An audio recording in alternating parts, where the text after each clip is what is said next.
আজকে পর্যন্ত গ্যাস ছিল, তো আমরা চালিয়েছি। এবার যে রাত্রেবেলা যদি আসে মানে বিকালের মধ্যে, তাহলে কালকে হবে, মান কালকে বন্ধ। তাহলে এত মানুষজন তো আসে, কী কী করবো এখন, কোনো উপায় নেই। তাহলে এটা কি তো অসুবিধা তো হবে। পৌরসভাকে জানিয়েছেন? হ্যাঁ হ্যাঁ হ্যাঁ, পৌরসভাকে জানিয়েছে। ওনারা তো চেষ্টা করছে, ওনারা চেষ্টা করেই তো আমাদের দিয়ে গেল। যেখানে আমাদের 19 কিলো এত বড় বড় ওভেন হচ্ছে, সেখানে আমাদের বাচ্চা মানে 5 কিলো সিলিন্ডার দিয়ে যাচ্ছে, তাই এই কদিন হবে। কী আর করবো, যা আছে আছে কপালে তাই হবে, আর কিছু করার তো নেই।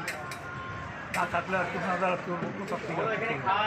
তাহলে আপনি কি খাবেন? এখানে তো এত কম দামে এই খাওয়া, তো আর সুযোগ তো পাবেন না কোথাও। পাবো না, যাই মুড়ি আমি যদি হাজার ঘন্টা ফের থাকতে হবে, দেখবো না আসা হবে।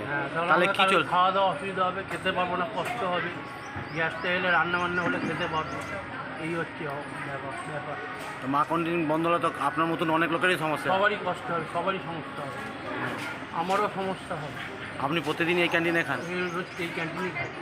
আমাদের দুর্ভাগ্য, বাঁশবেড়িয়া পৌরসভার দুর্ভাগ্য যে মা ক্যান্টিন, যেটা সারা রাজ্যের মধ্যে একটা পজিশনে আছে, আজকে গ্যাস মানে অভাবের জন্যে আমাদের এটা বন্ধ হতে চলেছে। আজকের দিনটা কোনো রকমে চলবে, কাল থেকে আর আমরা গ্যাস সাপ্লাই না পেলে আমরা এটা বন্ধ করতে বাধ্য হব।